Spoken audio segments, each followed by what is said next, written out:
That news was brought to you by ACS Manufacturing Corporation, ISO certified world-class quality. ACS.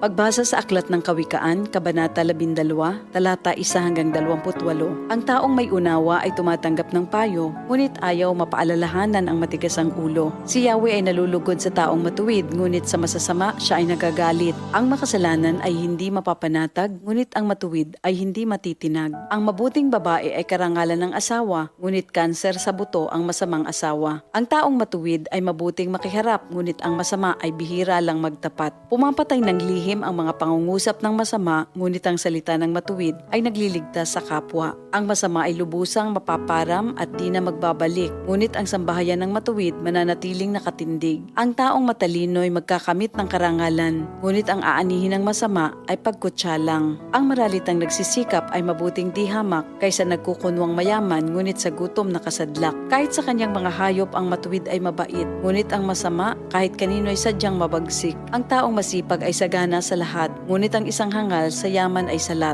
Ang nais ng masama ay puro kasamaan, ngunit ang tuntungan ng matuwid ay hindi magmamaliw. Ang masama ay nahuhuli sa salita ng kanyang bibig, ngunit ang matuwid ay malayo sa ligalig. Ang kakamti ng tao ay batay sa gawa o salita, bawat isa ay tatanggap ng karampatang gantimpala. Ang akala ng mangmang ay siya lamang ang tama, ngunit handang tumanggap ng payo ang taong may unawa. Ang pagkainis ng mangmang kaagad nahahalata, ngunit ang mga matatalino di pansin ang pagkutya. Sa pagsasabi ng tapat, lumilitaw ang katarungan, ngunit ang pagsisinungaling ay lumilikha ng kapahamakan. Ang matalas na pananalita ay sumusugat ng damdamin, ngunit sa magandang pananalita, sakit ng loob ay gumagaling. Ang tapat na labi ay mananatili kailanman, ngunit ang dilang sinungaling ay hindi magtatagal. Ang nagbabalak ng masama ay mag-aani ng kapahamakan, ngunit ang nag-iisip ng mabuti magtatamo ng kagalakan. Ang kasamaang palad ay malayo sa matuwid, ngunit ang buhay ng masama ay puno ng ligalig. Namumuhi si Yahweh sa taong sinungaling,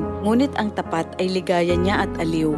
Di agad sinasabi ang alam ng matalino, ngunit kahangalan ay inihahayag ng mangmang na tao. Balang araw, ang masikap, ang mamamahala, ngunit ang tamad ay mananatiling alila. Nagpapahina sa loob ng isang tao ang kabalisahan, ngunit ang magandang balita ay may dulot na kasiglahan. Ang payo ng kaibigang matuwid ay isang gabay, ngunit ang daan ng masama ay tungo sa pagkaligaw. Hindi makakamit ng tamad ang kanyang hinahangad, ngunit ang masikap ay laging may magandang hinaharap. Ang matuwid na landas ay patungo sa buhay, ngunit ang maling daan ay hahantong sa kamatayan.